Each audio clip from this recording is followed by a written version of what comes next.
Hello and welcome to the StoneX Stadium, the home of both Saracens men and women. And we are down here today, unfortunately in the rain, but because our good friends at City Index, the leading provider of spread betting, CFD and FX Trading, are taking us into the inner sanctum here at Saracens. They are a very storied club within the English game, and they are no strangers to success either. If you look at it on the field, the men have won 5 Premiership titles and 3 European trophies, and the women, well, 14 Premiership titles, 10 cups, and 9 Sevens trophies as well. And we're here today to unlock some of their secrets of success. Well, we are here with 2 Saracens legends, yesteryear and yesterday. Can we put it like that? I don't know. Kyran, Bracken, a decade with Sarries. Decade with Sarries, 1998 Tetley's Bitter Cup winner. Kelly, a Premiership winner, amongst a stellar career as well. 2 poster boys of your era. What does Sarries mean to you nowadays?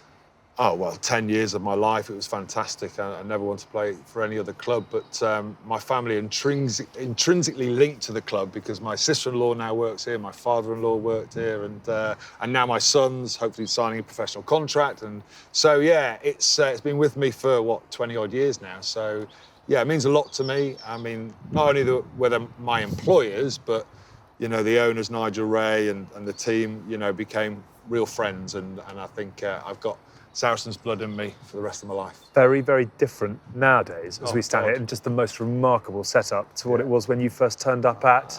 Bramley Road. Bramley Road. First training session there. Dog Poo Alley. Everyone always talks about that. Yeah. We played at Enfield Town for a bit. Then we went to Watford, which was absolutely fantastic. Yeah. And I finished my career at Watford, and then to come here with this unbelievable stadium, it's great to see how they developed. And actually, a lot of their success was after I left, so I don't know whether it was me. You put the foundations in, is what we're saying here. Without necessarily, you planted the seeds. Yeah. What does it mean to you now, obviously, as a player and a coach to have come through over the years?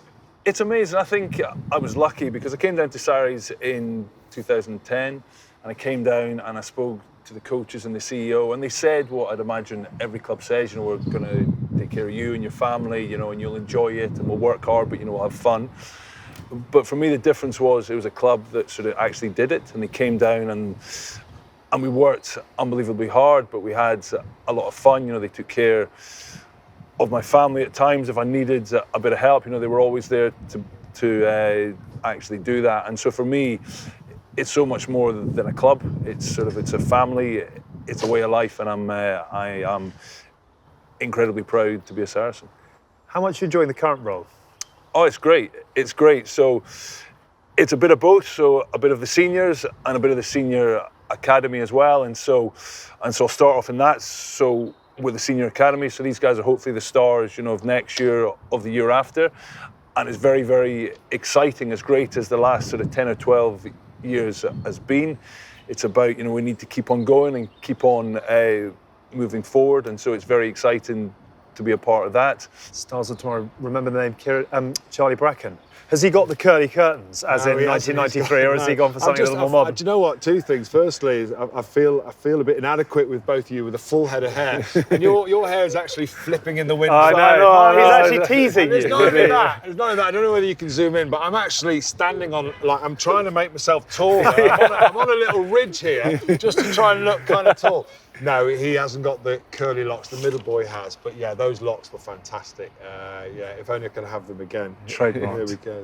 They were good in the day. Right, we're going to break this down into the 5 key pillars: self-awareness, strategy, mindset, performance analysis, and balance, in order to unlock some of the keys of success here at Saracens over the years. So we're going to start with self-awareness.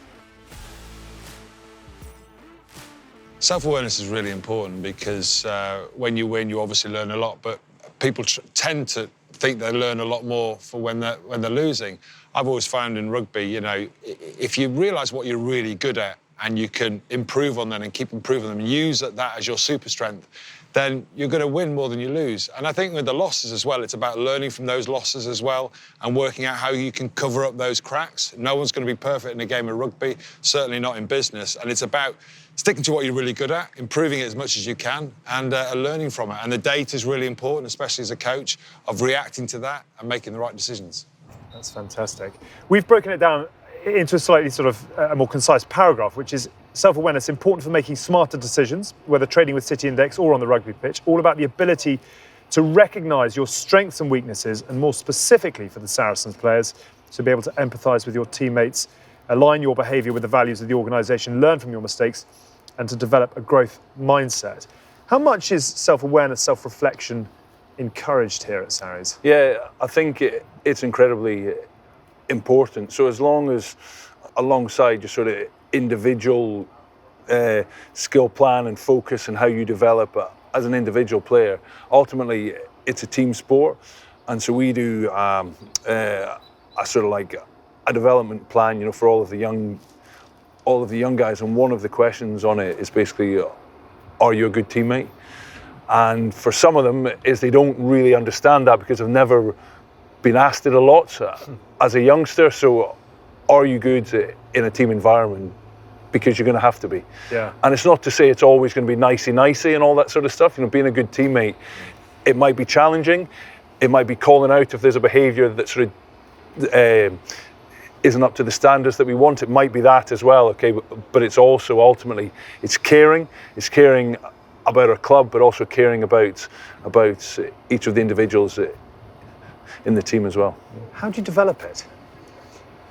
Well, I think family is really important. I think personality, we're born with certain personalities. We all live inside our own heads, don't we? Yeah. What do you like about your performances when you're presenting? How hard are you on yourself? You go home. I used to have some shocking performances and therefore would beat myself up quite a lot. I think, like all these things, experience teaches you that you can be, you can treat it more as a learning exercise than everyday matters. I'm now a big believer in the sun always comes up tomorrow, so I try and take pressure off myself because naturally I would go into a bit of a pit otherwise. I think our hardest judger is ourselves, isn't it? Yeah. All the time. And I think we always want to get better. We always want to improve. And I think when you play at Premiership level or international level, the people who get to that level, they have a certain discipline within themselves to just get better and better. No matter how good they are, get better and better. There's always someone out there talking about another scrum half. There's always another player who's playing better than you, and you just have to keep improving. And I think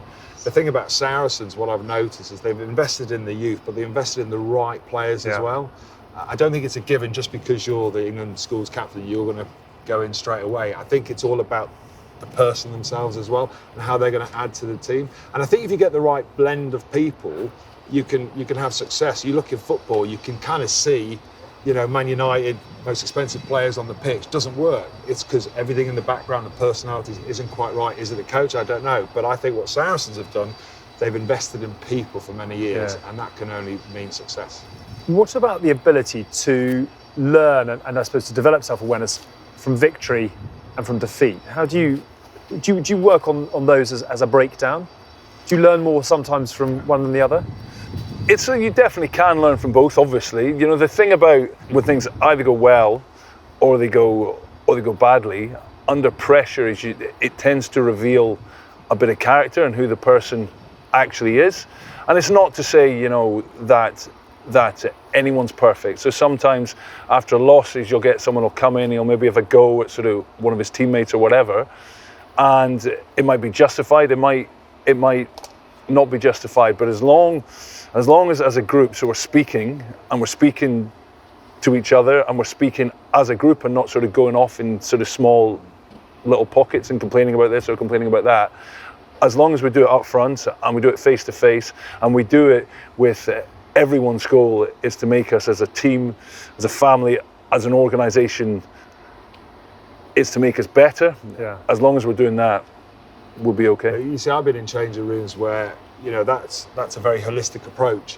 Is we're going to try and learn from it. But I remember, at Saracens, as you know, quite a few coaches ended up getting fired. There was this like one after another.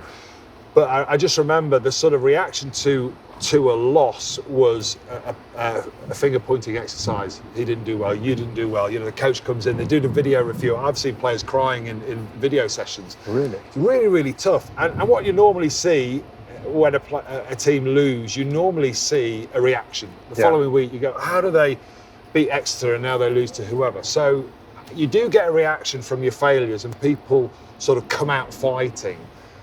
But I remember Clive Woodward saying something really interesting. He says, the time to have a beer is when you lose. the time to be really hard on yourself is when you win, because you've got to work out why you're winning, and not many people do that. The thing in sport, you know, the margins for error are so tight, okay? Yeah. They are so tight, you know, going into extra time. We've seen it recently, you know, football as well. I mean, going to penalties, Liverpool and my team, I mean, they've won 2 cup finals with penalties, but the margin for error is so small. And I think in sport, it's so, like, determined that you either win or you lose. Yeah. But I always think you can learn just as much from winning as you can losing, if that makes sense. Absolutely, it does. And that brings us on, because you've touched on it a little bit there, about the delivery of message and how you give people feedback. And obviously, as a coach here, how much time do you put into understanding whether it's carrot and stick, how you're going to get that message through, and therefore, you know, how you're going to unlock better potential? I think it's probably, as a coach, it's probably the most important thing, understanding sort of how to speak to each player and what's the best way to do it. And we don't always get it right, but we spend a lot of time, you know, speaking to the players off the pitch as well, and just kind of getting to know them and trying to understand, you know, what is the best way. You know, does this person need, as you say, is it a carrot, is it a stick? Because unless the message is getting through, then it doesn't matter what it actually is. Yeah. Unless you're going to get through. So that is very, very important. Is you've got to understand your people, and you've got to understand your players. And if you can do that better, then you will have a better understanding of how to deliver the message. I think, do you know what's really interesting? You know, I played with some amazing players who've won World Cup, you know, honestly, just, you know, Philippe Sella, I mean, just incredible. Thomas Castagnerd, I mean, all these players. But it's really interesting that some of them would react really badly to negative feedback. Really? I mean, Thomas Castagnerd, I mean, you know, if you just said, you know, I don't want to play, I mean, you know, he was sort of unbelievable. But, you know, some players would react really well to harsh criticism. So the job of a coach really is understanding which button to press. You press the wrong button, and, you know, they ain't going to play for you. So you can say the same thing to someone else, and suddenly they come out really hard. So you must change the way you deliver your message. And I think you're lucky as well, because I think at Saracens, one of the great things about Saracens is obviously the coaches are very good coaches, but also the captain as well and the vice captains. I can see that there's a transition from what happens on the training part to the match, and actually it's like having the coach on the pitch. Yeah. Oh yes, so definitely with, as I said, you know, with some of the senior players. But going back to your point, so what you said, so I think of a player who I spoke to a week ago and had a brutally honest conversation, and I've been honest with him all year, okay, but I had a really, really honest one, and it was tough. It was tough on both of us. I could tell that he was upset by it. I was pretty gutted after it, but I think it was the right conversation, and I think that we had to have it, because now both of us know exactly where each other's coming from. Yeah. It wasn't said with any malice. It wasn't said with any malice. Secrets. It wasn't said with any malice. Yeah. And because I've got a good relationship with him, I felt like I could be that honest, and I felt I owed it to him to actually be brutally honest and say, listen, we have got to fix this. But again, I went down the line of we've got to fix it. Yeah. I didn't say, okay, you've got to fix that, okay, because it's up to me, you know, to help him to... Does McCall get angry to improve it? Does he ever... Well, at half time does he get angry? What about that? Do you know? Small, he's very, he can get angry. Right. He can get angry at times, okay, but in general, he's very measured. Right. And as a group of coaches, so we'll get in a group and actually speak about it and say, so what's the message? Yeah. And what's the best way to actually give it? Because as a coach, if you're feeling angry, it doesn't mean, you know, to go in there and shout at the players is actually going to help. Yeah. And so what's the best way to fix it? And Mark is obviously a very, very, very experienced coach, and he's very good at sort of understanding the mood and what is the best way to actually get any message across. Performance analysis and data gives you the tools to become self-aware and focus on the areas in which you need to improve. Welcome along to the Inner Sanctum, which is the Saracens' changing room, which when the heat begins to rise, very important to stick to the strategy, which is our second performance pillar. It's about the importance of having a clear vision and a plan to achieve short and long-term targets. Were you someone who always needed a very clear strategy in the way that you played, or were you someone who was able to be given instructions but adapt and I like structure. I like strategy. I like to understand what we're trying to do. I captained Saracens for a year or so, and always with the coach and trying to deliver the right message. And it's funny, you start off the season and you sort of, right, we want to do this, this, and this, and this is how we're going to do. This is our strategy. And I think probably one of the failings over time is, I think, you know, we were too quick to change our strategy. You know, we start off because we've got certain players, we're going to play a certain way, and they get injured, and then we change it. And I think it was a bit of a mishmash of everything. Then the coach gets fired, someone comes in, it's something brand new. Strategy is really important, especially in the team sport, where, you know, everyone has to try and buy into what you're trying to do. It must be horrible being a coach where you're trying to deliver.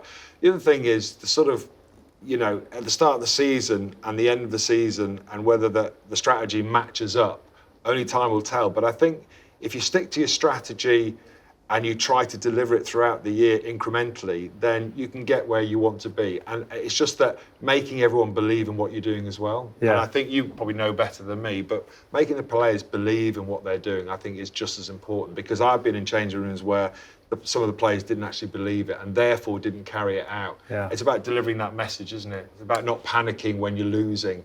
You know, I remember one stage we were running everything and we were losing, and we had some of the best outfield runners, and of course they could score tries, but then we were losing. So we said, oh, well, let's kick everything now. And then we carried on losing. So then we went back to running again. And then Thomas Castagna gets the ball, he scores, and Philip Seller scores. And so it's quite hard under pressure not to change.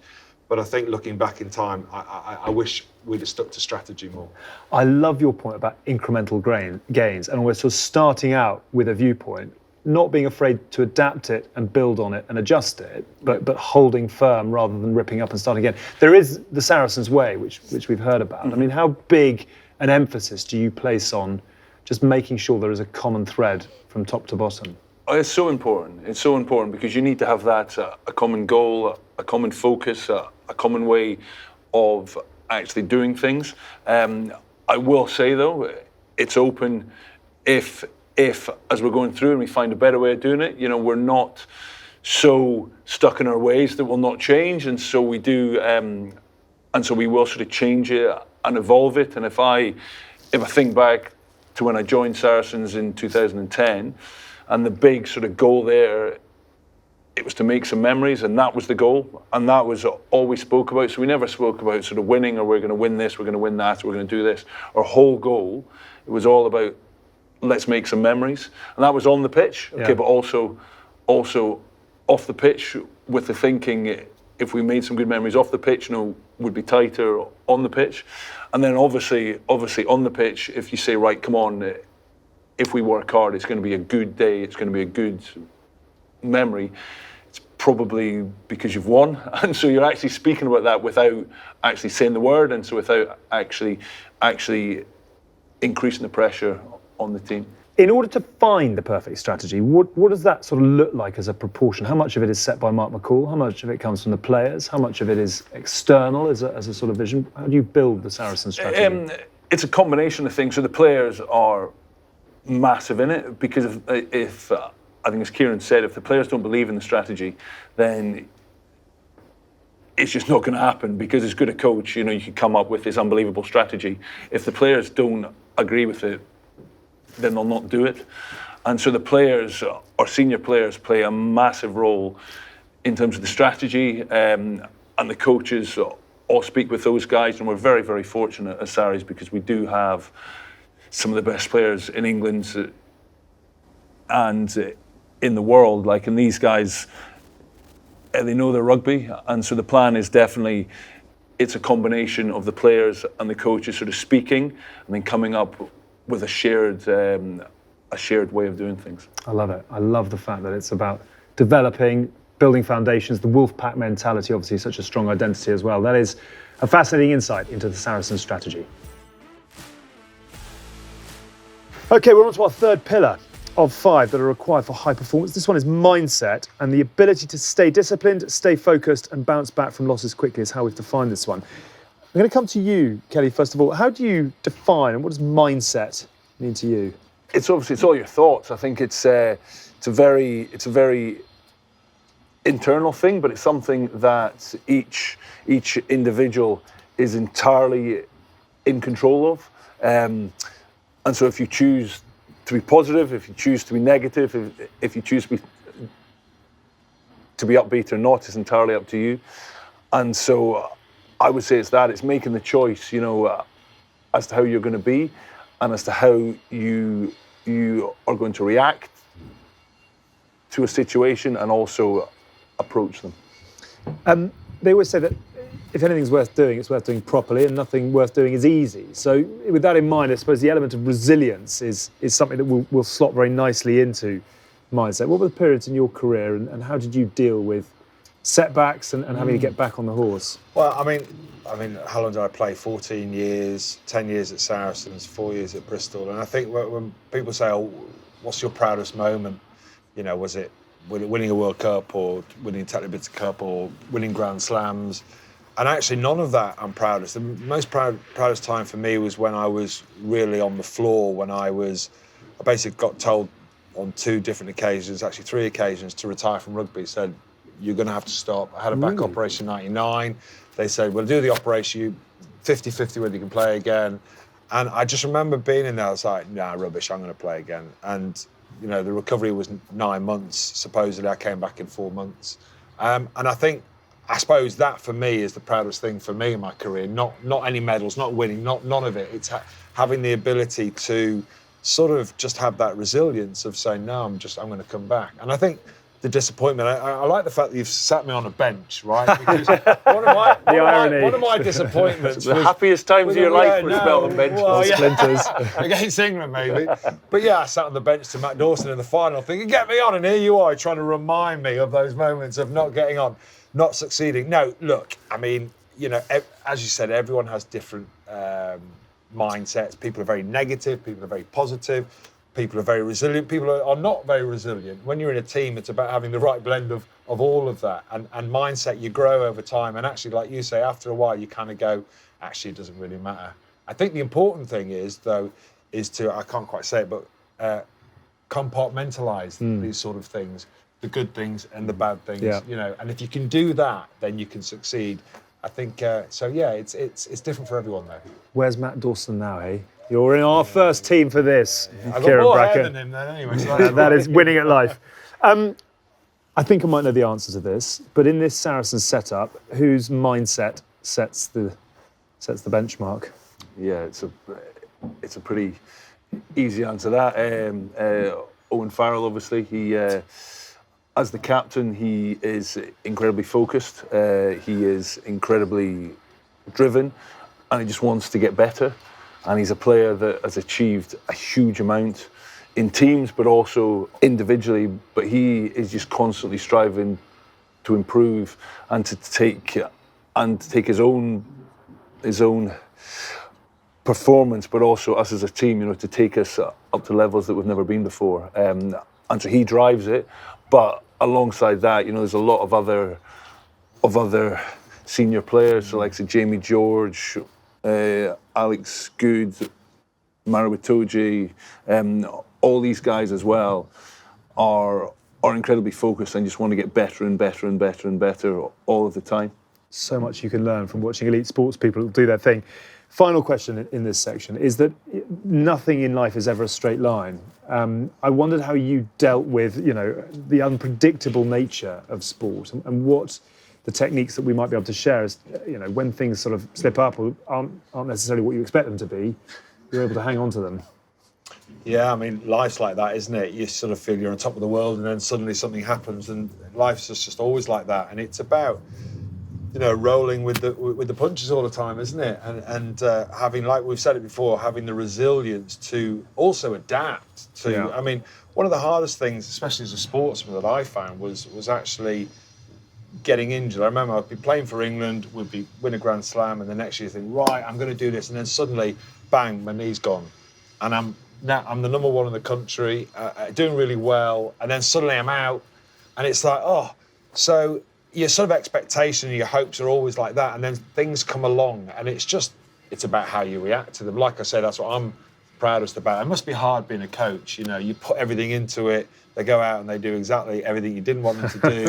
I think it's much harder when you're in charge of your own destiny. But it's actually rolling with the punches. You have a game plan, and then suddenly, they don't perform what you've asked them to do, or it's not working.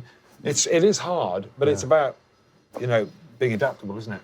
Yeah, absolutely. And as coaches, so if that did happen, as you look at sort of us as coaches, is there anything that we could have done better? It's also about sort of learning from it, but also going forward. So there's no point in dwelling on it. It's happened. Okay, let's make sure that we learn. Okay, but it's a mindset. It's a choice to make sure that we move on and we go into the future. Mindset, the ability to stay true to yourself when life is throwing all sorts of challenges your way. Our fourth pillar of 5, and it's performance analysis. Using the data to highlight opportunities to improve has become a big part of trading, obviously. It's a huge part of sport and a very big part of rugby in particular over the last decade or so. I actually want to wind back to 93. Oh, God. Was there any sort of performance analysis back then? Or was None whatsoever. But as the years went by, there became more information, more technology, and we were the first people to use Prozone. Do you remember that? Yeah, so I do. Prozone, put that in your shirt and run around, and we could see these dots. And in the game against South Africa, they worked out I was at my fastest when I caught up with Dan Luger to celebrate scoring a try. That was a bit embarrassing, but I was on the on the telly box. I was on the telly. telly. There you are. But listen, information in any sport and business is power, isn't it? Yeah. If you know what the opposition doing, you know what your own players are doing. You're talking football about some teams who aren't doing very well because they're not running far enough. And from when I was playing as for a Liverpool England, fan, you're not going off to United here, are you? No, I thought you were going after Man United, who never tracked back. No, but I think information is power, isn't it? You know what your own players are doing, you know what the opposition are doing. You can plan for the opposition. You can see where their weaknesses are much more than we used to. Video analysis. I remember Joos van der Vesting, one of the best scrum halves ever to have played, and I remember, I was told, because you can get it wrong, by the way, in analysis. They said he always steps right off his right foot. He never steps off his left foot. Anyway, so as he's coming down, I'm thinking to myself, he always steps off. Suddenly he stepped off the other foot and scored a try in a corner, and I was going back. He didn't know. You can get it wrong, though. Yeah. So there's a thing called paralysis by analysis. Sometimes you can analyse, you can overanalyse and just get it wrong. And I remember that moment, he got it so wrong. I had a word with him afterwards. But, yeah, I mean, I think in what you guys do, these guys, they watch the team win or lose, and then they spend the next 8 hours analysing the video, working out strategies to get it right or fix. Yeah, I was going to say that, and the key thing is, as you said, so there are pages and pages of stats after games, and you can look into anything, but it's been able to identify, so what are the key things? And it's so not getting obsessed by all these numbers and trying to make a plan.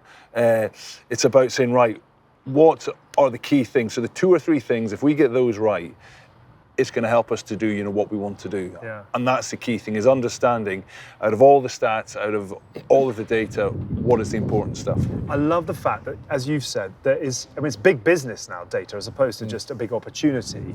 Are you allowed to share what those 2 or 3 things are? I mean, Eddie Jones talks a lot about time on the floor. He judges his players by how quickly they get back on their feet, get back in the line.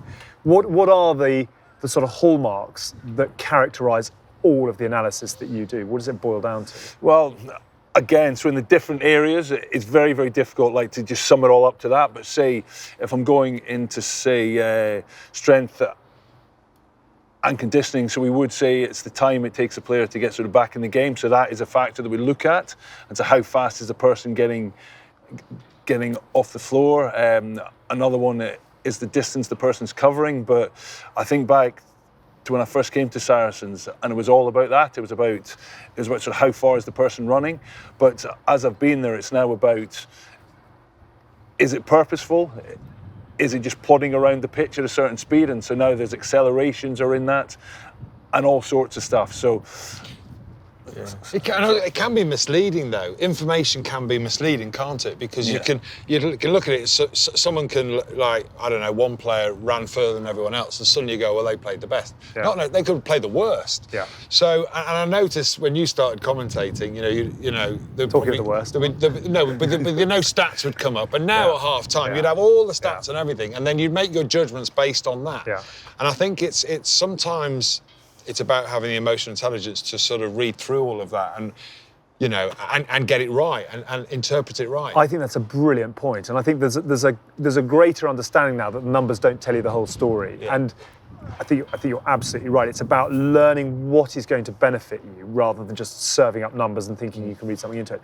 One of the things I love about Saracens, am I right to say you used to play with those shock calculators behind the ear? Yes, as well? so we had the chips or whatever, behind our ears. I think it was to measure, you know, the impacts on the head and that sort of stuff. But what's really interesting is the pursuit of that information, really. And I wondered, just from your perspective, is that something you feel here, that there is always a sort of quest to not only analyse your performance, but to analyse it better? Oh yeah, absolutely. So you've got to keep on going forward. It's the old thing. As soon as you, I think actually it's Nigel Ray who says, as soon as you think you're good, you know, you're probably not. And it's so true. And so I think, you know, for us, is we keep on looking into stats, into analysis, and asking ourselves, you know, can we be doing this better? Yeah. Are there other things that we need to be looking at? And it's a constant thing, and it is constantly evolving. Do you know what's interesting? That I coach St Albans, and I drive past these guys train every day. And in the last few years, I've sort of driven past them, and I've seen they've got one of these buzzers in the sky. Oh, it's a drone. Drone filming their training. And I thought to myself, you've got to like analyse what's happening in the match, and then they film what's happening in training from above on these drones. And I think that's taking it to the nth degree. But is that helpful? Oh, it definitely is. In training? Oh, it definitely is. And the drone footage is very, very good because you can see everything. You can see everything. And so you can be like, okay, so why have they made a break, or why have they not? Or what's happened here? Or is this person, have they worked around the corner? Have they looked up and seen the threat on the short side? So again, from that footage, you get a lot of information. Again, it's about sort of trying to filter it down. And if you're feeding back to the players, trying to make it as concise as you possibly can. I think this is so I've got a tech business. I think this is my favourite pillar, because once you start looking to get better and looking at how you can get better, we've just employed a data scientist in our business, and it's utterly transformational, learning the things you didn't know you needed to know. And I think that's a hugely sort of valuable part, certainly in these 5 pillars. That is performance analysis, lots of information out there. Perhaps the key is learning which to trust and which to use. So last but not least, our 5th and final pillar of peak performance. This one is balance. Important to players and City Index traders alike. Here we're discussing how to live mindfully away from the pitch, making time for family, friends, and outside interests. And I will go on record and say I think the Saracens probably does that better than any other club I know. How proud are you of the fact that what is important in the day-to-day sometimes isn't, or needs a bit of perspective in the grander scheme of things of life? And how much is that drummed into you and worked on as a club? Absolutely, it is, and it's something that we speak about a lot. You know, it's something with certainly our academy players. So all of them have got to do something away from the game, and so they've got to either study, or there was one of them. He said he wanted to become a pilot, so he did some flying lessons, and there was another one he went and got some work experience as a butcher and all this sort of stuff. So whatever it is, so they've got to be doing something else outside of rugby, because it's so important as a club that we look to develop them as people as well as players, because we strongly, strongly believe that if they're better people, they'll also be better players. Sometimes is it a case of almost protecting? You're such elite athletes with such a single focus and such a dedication to it. Is it sometimes a case of almost having to help the player from themselves? Did you have periods in your life where you lost balance as a rugby player, and therefore you've recognised the importance of it? I kind of feel when I was playing, it's slightly different now. It was all-consuming when I was playing professionally. You know, sort of win, lose, lose. And it was just this roller coaster, all trying to be better. And we weren't at that time really allowed to have anything outside our sport because it was all about winning and losing. And I think it changed over the years with Saracens where, you know, I noticed they started going to Miami, and they go skiing holidays, they're doing all sorts. And I was kind of going, hang on a sec, we never. No, it was a training camp. Was it? Of course, it was a training camp in the mountains. Yeah, we did that one as well. But yeah, and it was also the encouragement to do other things. And I think it's been proven that if somebody has something outside their sport, they can actually be better sportsmen for it. And so, but in my career, I never had that sort of luxury, and we didn't understand it at the time. It was like, if you want to be better, you train harder, and it was all-encompassing. And I think now it's proven, actually, you can do something else. Does better balance lead to better players? Yeah, I think it does. I definitely think it does. But I will say, just sort of listening to you speak there as well, Brack, like, as a coach, it's not easy.